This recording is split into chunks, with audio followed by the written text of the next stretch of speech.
Well, we're talking about the probably for most people the most frustrating time for bird feeding that there is during the year, and that is the end of summer and the start of the fall. There's a lot of common mistakes that can be made during that time of year that can be avoided.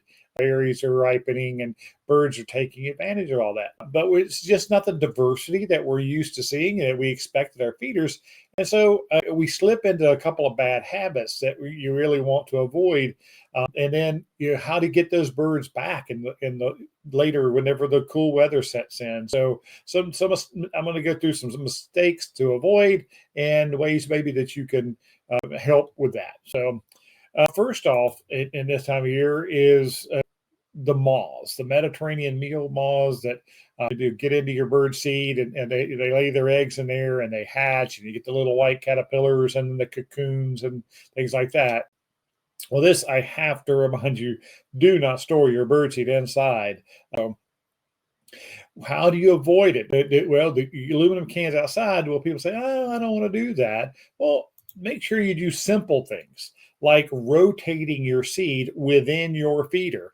You take the bottom off and you pour your fresh seed inside, put the top back on, and that way you're always rotating that seed. So it does build up and get old in the bottom of the seeds. Remember, you should never keep bird seed in a feeder longer than a month.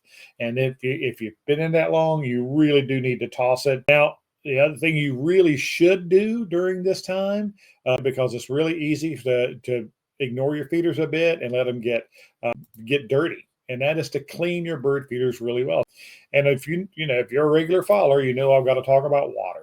But water is key, and it needs to be up all year long. Another mistake people make this time of year is they take their hummingbird feeders down too early. Now, the reason I say taking them down too early is a mistake is if you're willing to maintain them, if you're willing to keep the nectar and the feeders clean, those late birds, that there are always late birds and there are always early birds, those late birds are the ones that are going to need a source of nectar worse. So the flowers are dying back at that time, and a good hummingbird feeder with nectar in it can be really important to a late straggling hummingbird coming through. So don't take your hummingbird feeders down too early. Use the methods, rotate it in your feeders, keep it in the freezer or the refrigerator to keep the bugs out of it.